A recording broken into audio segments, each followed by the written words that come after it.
ஓம் நம சிவாய. நாம் இன்னைக்கு பார்க்க இருக்கிறது துத்திக்கீரை. மூல ரோகத்துக்காக எல்லா பேரும் துத்திக்கீரை சாப்பிட்டேன், எனக்கு சரியாகலை அப்படின்வாங்க. அந்த மாதிரி இருக்கவங்களுக்கு தான் அந்த பதிவு ரொம்ப முக்கியமான பதிவும் கூட. ஏன் அப்படி சொல்கிறேன்னா, அது வெயில் காலம். வெயில் காலத்தில் மூல ரோகம் ரொம்ப வாட்டி விதையும், மலச்சிக்கல் ஏற்படும். அதனால் எண்ணெய் உணவுகளை கொஞ்சம் தவிர்த்துட்டு நெய் போன்றவற்றை பயன்படுத்துங்க. இதில் துத்திக்கீரைன்னொடனே எல்லாரும் துத்தி இலையை பயன்படுத்துகிறாங்க. எல்லாத்தையும் எடுத்து அப்படியே மருந்தாக்கி சாப்பிட்றாங்க. ஆனால் அது முறை கிடையாது. இது ஒரு குள்ள துத்தி கொழுந்து, இந்த துத்தி கொழுந்தை தான் எடுத்து பறிக்கணும்.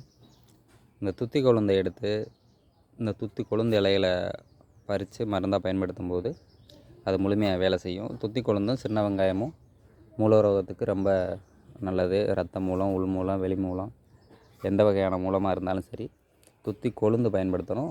மறக்காமல் ஞாபகம் வச்சு இதை பயன்படுத்துங்க. துத்தி செடிங்கிறது இப்படி தான் இருக்கும். துத்தி செடியோட காய் இந்த மாதிரி இருக்கும். நீங்கள் இதை பார்த்து பயன்படுத்துங்க. ஒரு மூலிகையில் எதை பறிக்கணும் அப்படிங்கிறது ரொம்ப முக்கியமானது. மருத்துவத்துறையில் எந்த பகுதி மருத்துவத்துக்கு பயன்படும் அப்படிங்கிறது ரொம்ப முக்கியத்துவமானது.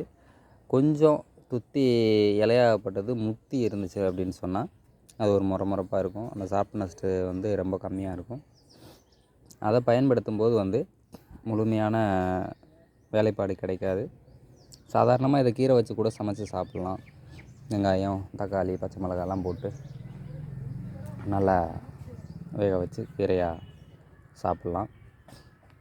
இன்றைக்கி உங்களுக்கு இந்த பதிவு பயனுள்ளதாக இருக்குன்னு நான் நம்புகிறேன். நம்மளோட மருத்துவ குறிப்புகளில் நலமோடு வாழ, மகிழ்ச்சியாக இருக்க ஒரு சிறு மருத்துவத்தை இன்றைக்கி நான் உங்களுக்கு வெளியிடுறேன்.